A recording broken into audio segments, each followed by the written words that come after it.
Hello friends, मैं वेदांत शर्मा और आज हम बात करने जा रहे हैं वाटर के बारे में। और मैंने इस टॉपिक को नाम दिया है टॉपिक ऑफ कंसर्न, जो कि हमारे लिए बहुत ज़्यादा ज़रूरी है। हम इसे इतना मिसयूज़ कर रहे हैं और आने वाले सालों में हम वाटर की स्केर्सिटी ज़रूर ही फील करेंगे। देख लेना आप लोग, क्योंकि हम इसे अभी नहीं बचाएंगे तो ये आने वाले कल के लिए नहीं बचेगा। हम वैसे तो सस्टेनेबल डेवलपमेंट गोल की तरफ बढ़ रहे हैं, लेकिन हमारे वो कुछ लक्षण नहीं है कि हम उन्हें अचीव कर सकें। तो मैं आपको आज कुछ फैक्ट के साथ बताऊंगा कि वाटर किस तरह से डिस्ट्रीब्यूटेड है अर्थ पर। वाटर का मॉलिक्यूलर फॉर्मूला क्या है, वाटर की डेंसिटी क्या है, बॉइलिंग पॉइंट क्या है, ये जैसा कि आप लोग कुछ लोग जानते भी होंगे, लेकिन मैं इस वीडियो को सभी के लिए बना रहा हूँ ताकि सब लोग अवेयर हो सकें कि जल है तो कल है। जैसा कि हम सेलिब्रेट करते हैं 22 मार्च को वर्ल्ड वाटर डे, लेकिन हम बिल्कुल भी अवेयर नहीं है उसे लेके कि हम पानी को किस तरह से बचाएं, कैसे यूज़ करें। समरसेबल, ट्यूबवेल्स, इन्होंने ग्राउंड वाटर लेवल को इतना नीचे पहुंचा दिया, इतना डिप्लीशन हो चुका है ना वाटर टेबल का, आप लोग जान नहीं सकते। तो आज हम इस वीडियो में इसी तरह से कुछ बात करेंगे। और प्लीज़ मेरा आपसे रिक्वेस्ट है कि आप इस वीडियो को ज़्यादा से ज़्यादा शेयर करें ताकि लोगों को वाटर के बारे में थोड़ा अवेयर हो सकें। यही मेरा इस वीडियो को लेके मोटिव है, और थोड़े फैक्ट ताकि कुछ आपको नॉलेज भी गेन हो सको। क्योंकि ये वीडियो मैंने वहीं से जो मेरा जो कॉन्सेप्ट है 6th 7th 11th 12th की ज्योग्राफी की water as a precious resource से ही उठाया हुआ है। तो मैं आपसे रिक्वेस्ट करता हूँ, प्लीज़ इस वीडियो को ज़्यादा से ज़्यादा शेयर करें और लोगों को अवेयर करें वाटर के बारे में, ताकि आने वाले कल के लिए कुछ पानी बच सके। ठीक है, वाटर वार्स ना हो। ठीक है, जैसे हम अभी डिस्प्यूट करते हैं बॉर्डरों पर, थोड़े दिन बाद वाटर के लिए लड़ाइयाँ होंगी, ये आप देख लेना। तो प्लीज़ वाटर को बचाएं और इसे सेव करें। तो हम शुरू करते हैं वीडियो को। ठीक है, तो अब जैसे हम वाटर के बारे में थोड़ा बहुत जान लेते हैं। वाटर एक सब्सटेंस है जो कंपोज केमिकल फॉर्मूला क्या है, जैसे आप लोगों को पता होगा H2O। ये गैसेस स्टेट में भी रहता है, लिक्विड में भी रहता है, सॉलिड में भी रहता है। लिक्विड रूम टेम्परेचर पे रहता है। ठीक है, आपको इसकी प्रॉपर्टी भी पता होंगी। ये टेस्टलेस है, ना तो इसमें कोई स्वाद होता है, ऑर्डरलेस है, ना इसमें कोई महक होती है। ठीक है, और ये किसी के साथ भी डिज़ोल्व हो जाता है। तो डेंसिटी क्या होती है? डेंसिटी होती है मास बाय वॉल्यूम। इसकी जो डेंसिटी है वो 997 किलोग्राम पर मीटर क्यूबिक है। फॉर्मूला आपको जानते होंगे, 2 हाइड्रोजन के मोल, 1 ऑक्सीजन, तो H2O। बॉइलिंग पॉइंट पता है आपको 100 डिग्री सेल्सियस। मोलर मास है इसका 18.015 ग्राम पर मोल। ठीक है, मेल्टिंग पॉइंट 0 डिग्री सेल्सियस। इसका IUP नेम जो है, international of union pure applied chemistry जो नेम रखती है केमिकल नेम, वो है ऑक्सीडेन। ठीक है, इसकी स्पेसिफिक हीट कितनी है? 4184 जूल किलोग्राम पर केल्विन। ठीक है, तो वाटर जो एक पोलर है, क्योंकि पोलर क्यों है? अपनी शेप की वजह से, क्योंकि जो इसमें जो हाइड्रोजन एंड होते हैं वो तो रहते हैं पॉजिटिवली चार्ज, और ऑक्सीजन जो होता है वो नेगेटिवली चार्ज होता है। तो इससे क्या होता है, जो वाटर के मॉलिक्यूल होते हैं आपस में अट्रैक्ट करते हैं। मतलब जैसे आपने देखा होगा, हम फर्श पे पानी गिर देते हैं तो वाटर के अलग अलग मॉलिक्यूल आपस में जो सेपरेट होते हैं वो आके पास आना शुरू कर देते हैं, एक दूसरे के मिल जाते हैं। ठीक है, तो जैसा कि आप सब लोग जानते हैं, जल है तो भैया कल है, नहीं तो कुछ नहीं बचना। लेकिन हम वर्ल्ड वाटर डे भी मनाते हैं 22 मार्च को, लेकिन हम बिल्कुल भी अवेयर नहीं है कि पानी को कैसे बचाएं। ना अपने बच्चों को सिखाते हैं, कहीं पे टैप खुली हुई है उसे खुला रहने दिया, सुबह को ब्रश कर रहे हैं तो टैप खुले कर रहे हैं, बाथिंग कर रहे हैं उसमें इतना पानी वेस्ट कर दिया, वॉशिंग में, डिशिंग में, ठीक है, बर्तनों को धोने में। ठीक है, तो हम उसको कैसे बचा सकते हैं, ये आपको सोचना है। ठीक है, आप अभी अवेयर होंगे तो आने वाले कल के लिए कुछ जल बच जाएगा, नहीं तो आप लोग ही होंगे जो पैसे देकर पानी खरीद लेंगे। और इंडिया में कई ऐसी प्लेसेस हैं और वर्ल्ड में जहाँ लोग पानी के लिए भी पैसे देने पड़ते हैं। तो आप सोचिए, आप जिस जगह रहते हैं और अगर आपको पानी की प्रॉब्लम फेस नहीं हुई अभी तक, तो आप कितने खुशकिस्मत हैं। ठीक है, तो इसमें मैं कुछ आपको डेटा से बताता हूँ। जो अमाउंट ऑफ वाटर रिकमेंड करा है किसने, United nation for drinking, washing, cooking and maintaining proper hygiene is a minimum of 50 litre. मतलब एवरेज पर्सन के लिए 50 लीटर पानी बहुत होता है। लेकिन आप लोग खुद ही सोच सकते हो कि आप कितना पानी वेस्ट करते होगे। कि अब आप सोच सकते हो कि अब हम डिस्ट्रीब्यूशन देख लेते हैं, वाटर कितना अवेलेबल है। तो आप जानते हो 71% जो है, 71% ऑफ अर्थ सरफेस जो है कवर्ड है वो वाटर के साथ। लेकिन आप सोच रहे हो कि भाई 71% अर्थ जो है वाटर के साथ कवर्ड है, तो स्केर्सिटी किस बात की। लेकिन ऐसा नहीं है, वो हम यूज़ नहीं कर सकते, वो सेलाइन है। ठीक है, हम उसे इंडस्ट्रीज़ में भी यूज़ नहीं कर सकते, क्योंकि सेलाइन जो होता है ना वाटर, वो मेटल को इरोड कर देता है। ठीक है, तो अब मैं इसको आपको एक एक्टिविटी से समझाऊंगा कि ये जो पानी है किस तरह से डिस्ट्रीब्यूट है। तो आप सोचो, आपने एक 20 लीटर की एक बकेट ले ली। उसे ना टोटल वाटर मान लो जो अर्थ सरफेस पे है, अब उसमें एक टीस्पून ले लो, वो 5 ml की कैपेसिटी की, तो उसमें से 100 ml जो है टीस्पून निकाल लो और उसे एक बात मग में कर दो, ठीक है। तो फ्रेश वाटर जो है सिर्फ कितना है 500 ml, मतलब 20 लीटर में से सिर्फ 500 ml फ्रेश वाटर है। आप सोच सकते हैं 19.5 लीटर जो ओशियंस में है, सेलाइन है, जिसे हम पी भी नहीं सकते, ठीक है ना, किसी चीज़ के लिए यूज़ कर सकते हैं। अब हम तीसरे में क्या करते हैं, उसमें से भी फ्रेश वाटर में से भी 5 ml जो पानी है कि जो एक चम्मच ली थी हमने, स्पून ली थी, उसमें से 30 चम्मच निकाल लो। तो वो जो 150 ml हुआ वो क्या है हमारा ग्राउंड वाटर। 13 × 5 150 हो गया, वो सिर्फ क्या है हमारा ग्राउंड वाटर। फाइनली क्या करो आप, अब 1/4 निकाल लो स्पून का, किस में से, मग में से, तो कितना बचा 1.25 ml। ये जो रिप्रेजेंट कर रहा है, ये क्या कर रहा है, वाटर जो प्रेजेंट है किस में, लेक्स में, रिवर्स में, वर्ल्ड पे भी। और आप साउथ पोल नॉर्थ पोल पे चले जाओगे, यहाँ पे सनराइज पहुँचती नहीं क्योंकि इक्वेटर पे सन रहता है हमेशा, वहाँ पे सबसे ज़्यादा किरणें रहती हैं। वहाँ पे आपने देखा होगा ड्राई, अफ्रीका के कई सारे रीजन ड्राई हो जाते हैं, सहारा डेजर्ट वहाँ पे, ठीक है। तो वहाँ पे वो आइस कैप्स में जमा हुआ है पोल रीजन्स पे, तो उसे आप जाके पानी तो लेके नहीं आओगे वहाँ से, तो आपके पास जो रिजर्वोयर हैं, रिवर्स हैं, लेक्स हैं, आप उन्हीं का पानी यूज़ कर रहे हो। लेकिन ग्राउंड वाटर को भी हम इतना नीचे ले गए हैं, उसे डिप्लीट करते जा रहे हैं क्योंकि हमने इंडस्ट्रियलाइजेशन इतना कर लिया है, फार्मिंग एक्टिविटीज़ ऐसी कर ली हैं, हमें ऐसी क्रॉप उगाने लगे हैं जिनमें बहुत ज़्यादा वाटर की ज़रूरत पड़े। चलो अब हमने ये तो जान लिया वाटर किस तरह से डिस्ट्रीब्यूट है। अब हम देख लेते हैं कि वाटर साइकिल मेंटेन कैसे होती है, क्योंकि नेचुरली जो चीज़ भगवान ने बनाई हो, अगर गॉड हैं तो उन्होंने जितनी भी जो चीज़ें बनाई थी वो बड़े सिस्टम से बनाई थी कि ग्राउंड वाटर दोबारा से रिप्लेसमेंट हो सके उसका, कि मतलब रिचार्ज हो सके, क्योंकि वाटर जो है ना कॉन्स्टेंट क्वांटिटी में रहता है, ना तो वाटर ऐड होता है ना सब्ट्रैक्ट होता है, ठीक है, कांस्टेंट रहता है। पर आप ये तो नहीं है कि हवा में भी ऐसे तो वाटर मॉलिक्यूल है, वहाँ से पानी पियोगे तो ग्राउंड वाटर में से ही, लेकिन उसे अगर तुम वेस्ट इसी तरह से करते चले जाओगे तो कुछ नहीं बचेगा एक दिन। तो अब हम देख लेते हैं कि वाटर साइकिल मेंटेन कैसे होती थी। तो आपने छोटी क्लासों में पढ़ा होगा सन की जो रेज पड़ती थी नीचे रिजर्व रिवर्स पर, लेक्स पर, तो वहाँ पे क्या होता था, उनका इवेपोरेशन शुरू होना होता है, वो जाके ऊपर जाके कंडेंस होती थी, कंडेंस वो क्लाउड की फॉर्म में होके वो प्रेसिपिटेट हो जाती थी। ऐसे ही होता है ट्री के साथ भी होता है। ट्री में क्या होता है, वो स्टोमेटा के थ्रू अपना ट्रांसपिरेशन करते थे, लेकिन हम ट्रीज़ को भी काट रहे हैं। तो एक चीज़ होती है परकोलेशन रेट। तो परकोलेशन रेट क्या होता है, जब बारिश पड़ती है ना तो जो नीचे ज़मीन में जो पानी सीपेज होकर जाता था वो था परकोलेशन रेट। उससे क्या होती थी, जो ग्राउंड वाटर जो होता था वो दोबारा से अपनी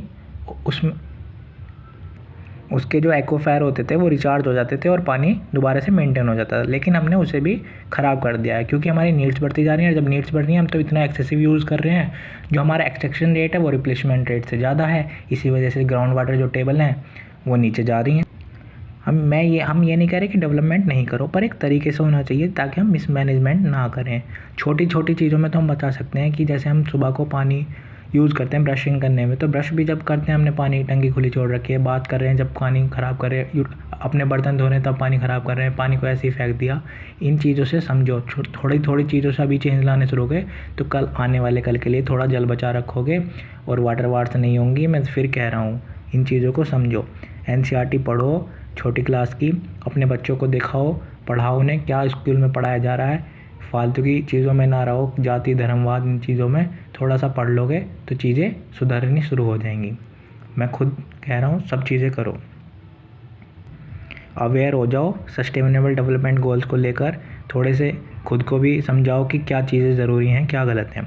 अब हम चलो टॉपिक पे आ जाते हैं, हम टर्म्स जान लेते हैं, जैसे कि वाटर टेबल क्या होता है, इन्फिल्ट्रेशन क्या होता है, एक्वाफायर क्या होता है। वाटर टेबल वही बता दिया, जो ग्राउंड में जो वाटर टेबल होती है वो उसका एक लेवल होता है कि मतलब 10 फीट पे पानी मिल गया, 20 फीट पे, 40 फीट पे, 150 फीट पे, वो धीरे धीरे नीचे जा रहा है ग्राउंड वाटर लेवल, ठीक है। इन्फिल्ट्रेशन क्या होता है, तो सीपेज होता था वाटर का रेन वाटर से, ठीक है, तो वो दोबारा से ग्राउंड वाटर रिचार्ज हो जाता था, एक्वाफायर रिचार्ज होता है। एक्वाफायर वही है, वो रिजर्वोयर है जहाँ से पानी निकलता है। अब डिप्लीशन ऑफ वाटर टेबल किस किस कारण हुआ है, उसके कॉजेज़ क्या हैं, तो ये जान लेंगे हम। मैंने आपको पहले भी बोला है कि एक्सट्रैक्शन रेट ज़्यादा है, मतलब पॉपुलेशन इतनी बढ़ गई है, नीड इतनी बढ़ गई है कि पानी का इतना यूज़ होता है इंडस्ट्रीज़ में, फार्मिंग में, ठीक है। और पॉपुलेशन सबसे बड़ा कारण है हर चीज़ का, मैं बताऊँ आपको। लेकिन ये पॉपुलेशन को हम एज अ वर्क फोर्स भी यूज़ कर सकते हैं, ये नहीं कि पॉपुलेशन को हम डिसएडवांटेज लेके, लेकिन अगर हम तरीके से काम करेंगे तो सब चीज़ें ठीक होंगी, लेकिन हम नहीं करते। अब मैंने आपको इतनी सारी चीज़ें बता दी कि कैसे पानी को हम ख़राब कर रहे हैं, कैसे यूज़ करते हैं। हम वाटर का मैनेजमेंट भी कर सकते हैं, ऐसी बात नहीं है। जैसे हम क्या कर सकते हैं, रेन वाटर हार्वेस्टिंग कर सकते हैं। अपनी रूफ़ को, घरों को इस तरह से बनवाएं, रूफ टॉप हार्वेस्टिंग करना शुरू करते हैं कि वहाँ पे एक साइड में क्या करें, परकोलेशन पिट हो, वहाँ पे रिजर्वियर करें तो पानी हम जैसे अपनी रोज़मर्रा की चीज़ों में यूज़ कर सकें। जैसे कभी बारिश हो तो हम उससे कई लीटर कई गैलन्स पानी बचा सकते हैं। ठीक है, बावरीज बनती थी पहले, एक जैसे राजस्थान के एरियाज़ में आपने देखी होंगी। बावरीज क्या होती थी, एक स्टेप नीचे चलते जाएंगे थोड़ा सा, जैसे वेल होते हैं ना जो कुएँ होते हैं उनमें पानी, इस तरह से बावरीज बनाई जाती थी। ड्रिप इरिगेशन मेथड यूज़ कर सकते हैं। और मेरे हिसाब से कंपलसरी कर देना चाहिए वाटर मीटर को, ताकि लोग थोड़े से अवेयर हो जाएं। जब हम किसी चीज़ का पैसा देने लगते हैं ना तो थोड़ी हमें अकल आ जाती है, बुद्धि आ जाती है कि हम कि उस चीज़ को किससे इस्तेमाल करें। जैसे हम बिजली का बिल देते हैं तो हम सोचते हैं भाई ऐसे मत करो, ये मत जलाओ, ये मत जलाओ। तो ऐसे ही वाटर मीटर लग जाएंगे। मैं बता रहा हूँ वाटर बहुत ही प्रेशियस रिसोर्स है, जिसके बिना आप जिंदा नहीं रह पाओगे आने वाले कुछ सालों में। ठीक है, तो मैं आपको फैक्ट बताता हूँ कुछ। अब जो एक ड्रिपिंग टैप है, आप सोचते हो कि यार पानी एक दो बूंद टपक रहा है बंद टंकी में से, उसे क्या बंद करना। कई बार ऐसे ही खुला छोड़ देते हैं, बाहर जा रहे हैं, बाहर नगर पालिका की टंकी लग रही है, लोग खुली रहनी है तो कोई दिक्कत नहीं, भाई हमारा कोई पानी बह रहा है, लेकिन वो हमारा ही पानी बह रहा है। तो ड्रिपिंग टैप में से कम 1200 लीटर पानी वेस्ट हो जाता है एक साल में। ठीक है, अब आप लोगों आपको वाटर स्कैर्सिटी नहीं फेस करनी पड़ रही यहाँ यूपी में, हरियाणा में। ठीक है, यहाँ पर आसानी से आपको पानी मिल जाए, पंजाब में। तो हम क्या करते हैं, एक सिटी है Amreli city in Saurashtra region में, वहाँ पे पॉपुलेशन है 1,25,000। ठीक है, वो कम्प्लीटली डिपेंडेंट है परचेजिंग वाटर, पानी खरीदना पड़ता है। अब जो डिस्प्यूट चलते हैं बॉर्डरों पे चल रहे हैं कि ये मेरी लैंड है, थोड़े दिन बाद क्या जाएगा, वाटर पे चलेंगे कि भाई इस पानी को तू यूज़ नहीं करेगा, मैं यूज़ करूँगा। तो इन चीज़ों से बचने के लिए अभी से ही कंट्रोल में लानी शुरू कर दो चीज़। आजकल मीडिया बहुत बड़ा है, गवर्नमेंट को ऐसे स्टेप्स उठाने चाहिए कि मीडिया एडवर्टीज़मेंट में टीवी पर क्या क्या दिखाती है, लेकिन कभी भी लोगों तक ऐसी फैक्चुअल नॉलेज नहीं पहुंचाएगी ताकि वो अवेयर हो सकें। क्योंकि अगर पढ़ेगा इंडिया तो ख़राब हो जाएगा इंडिया, लेकिन ऐसी चीज़ नहीं बताएगी वो। अब देखो इंडस्ट्रीज़ ज़रूरी हैं, मैं ये नहीं कहता, पर वो पोल्यूट कैसे कर देती हैं। आपने यमुना का हाल देखा, कितना बुरा हो रखा है। डिस्चार्ज जो रहता है अनट्रीटेड वाटर को, उसे पार्सल ट्रीटेड सीवेज में, मतलब उसको ढंग से पानी में ऐसे ही बहा देते हैं। उसमें क्या होता है, एग्रीकल्चर केमिकल्स होते हैं, इंडस्ट्रियल एफ्लुएंट्स होते हैं जो वाटर बॉडीज़ में जाके हैं, वहाँ की लाइफ को तो ख़राब करते हैं, फिश को, एक्वेटिक एनिमल जो होते हैं उन्हें तो बेचारों को नुकसान पहुँचा ही रहे हैं। उससे क्या हो रहा है, वो पोल्यूट कर रहे हैं वाटर को, क्योंकि उसमें नाइट्रेट एंड पेस्टिसाइड्स बढ़ जाते हैं जो हमारे पीने के पानी में जा रहे हैं, और फिर हमें कैंसर जैसी बीमारियों को फेस करना पड़ता है। तो इंसान एक दूसरे को खुद ही मार रहा है। ठीक है, तमिलनाडु एक ऐसा स्टेट था जो फर्स्ट स्टेट है इन इंडिया में जिसने रूफटॉप रेन वाटर हार्वेस्टिंग को स्ट्रक्चर को कंपलसरी कर दिया था सारे हाउसेज में। वहाँ पे देख लो अभी भी तमिलनाडु ऐसे नहीं है, लिटरेसी रेट उनका यूँ यहाँ ही नहीं है, वो सोचते हैं अपनी स्टेट के बारे में। ऐसे अगर इंडिया के सारे स्टेट सोचने लगें तो काफ़ी चीज़ें सुधर सकती हैं। तो वहाँ पे लीगल प्रोविज़न है पनिशमेंट के लिए डिफॉल्टर के, जो ऐसा काम नहीं करेगा। अब जो है more than third of Indian population in a water stressed area, आप लोग नहीं रहते अभी वाटर स्ट्रेस्ड एरिया में। वहाँ पे कितनी लोगों को दिक्कत होती है, पानी के टैंक आते हैं, मटके भरने जाते हैं लोग सुबह सुबह। आप तो काफ़ी यूज़ कर रहे हैं ऐसे ही, क्योंकि आपको अभी प्रॉब्लम का पता नहीं है। नीति आयोग जो है उन्हें इसने एस्टिमेट किया है कि 21 मेजर सिटी है including Delhi would run out of ground water, मतलब ग्राउंड वाटर से ही रन आउट हो जाएंगे, उनके ग्राउंड वाटर में पानी बचेगा 2030 तक।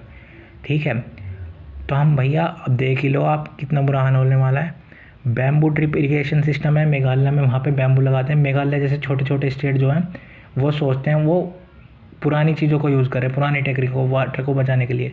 तो जहाँ जहाँ पॉपुलेशन ज़्यादा है वहाँ वर्कफोर्स इतना ज़्यादा है कि काम अच्छे से हो सकता है, लेकिन उसको हम एज अ डिसएडवांटेज यूज़ कर रहे हैं कि पॉपुलेशन ज़्यादा है हमारी स्टेट का, तो हम तो भैया बिगाड़ेंगे, सब चीज़ें ख़राब करेंगे।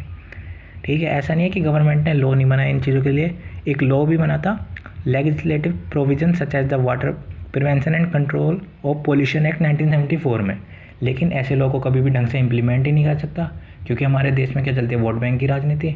अगर लोगों को थोड़ा सा भी अवेयर कर दिया वाटर के बारे में, वाटर मीटर लगा दिए, वोट नहीं देंगे, दूसरा आदमी आएगा वो कह देगा मैं तो वाटर के बिल माफ़ कर दूंगा, वोट उस पर चली जाएगी। ठीक है, यही चलता रहता है अपने इंडिया में, और कुछ नहीं है। जो बाहर की कंट्रीज़ हैं वो हम जो है वाटर स्टैंडिंग क्रॉप उगाने लगे हैं, जिनमें पानी बहुत ज़्यादा चाहिए। जैसे भैया हरियाणा, पंजाब, यूपी में चावल खूब लोग उगा रहे हैं, वो रेन वाटर। अब आप विश्वास नहीं करेंगे, 1 किलो ग्रीन के लिए 4000 से 5000 लीटर पानी चाहिए। ठीक है, लेकिन हम उगा रहे हैं क्योंकि हम इम्पोर्ट इतना करते हैं बाहर जो है वो ऐसी चीज़ों को इंपोर्ट करना पसंद करते हैं। सॉरी, हम एक्सपोर्ट करते हैं चावल को बहुत ज़्यादा, लेकिन बाहर जो लोग हैं वो ऐसी चीज़ों को इंपोर्ट करना पसंद करते हैं क्योंकि वो जानते हैं कि वाटर की वैल्यू क्या है। ठीक है, वो भी जानते हैं और उन्होंने धीरे धीरे ऐसे इनिशिएटिव भी लिए हैं ताकि सुधार सके। लेकिन इंडिया में अभी हम इन चीज़ों से काफ़ी दूर हैं, लेकिन हम इन चीज़ों को बदल सकते हैं थ्रू मीडिया। हम लोगों में अवेयरनेस ला सकते हैं थ्रू फैक्ट, हम बता सकते हैं, अपने बच्चों को सिखा सकते हैं, छोटी छोटी क्लासों में दे सकते हैं।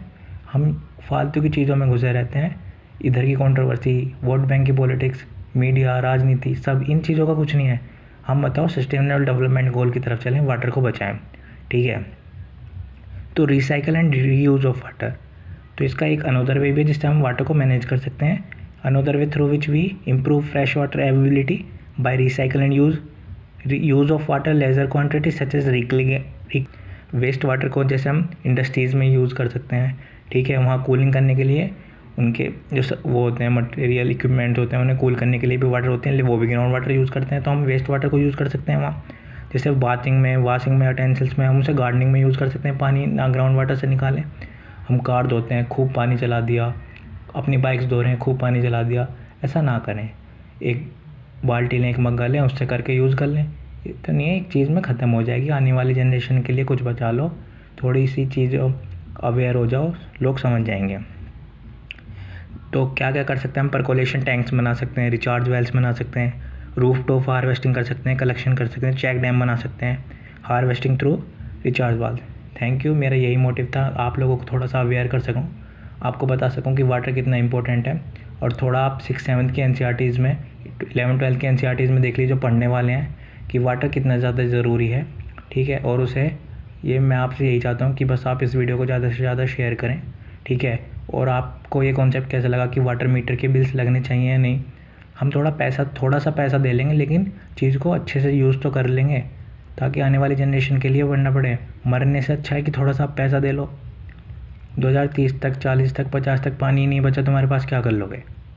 ओके, तो थैंक यू, ये मेरा यही मोटिव था कि आप लोगों को वाटर के बारे में अवेयर हो सको। Thank you.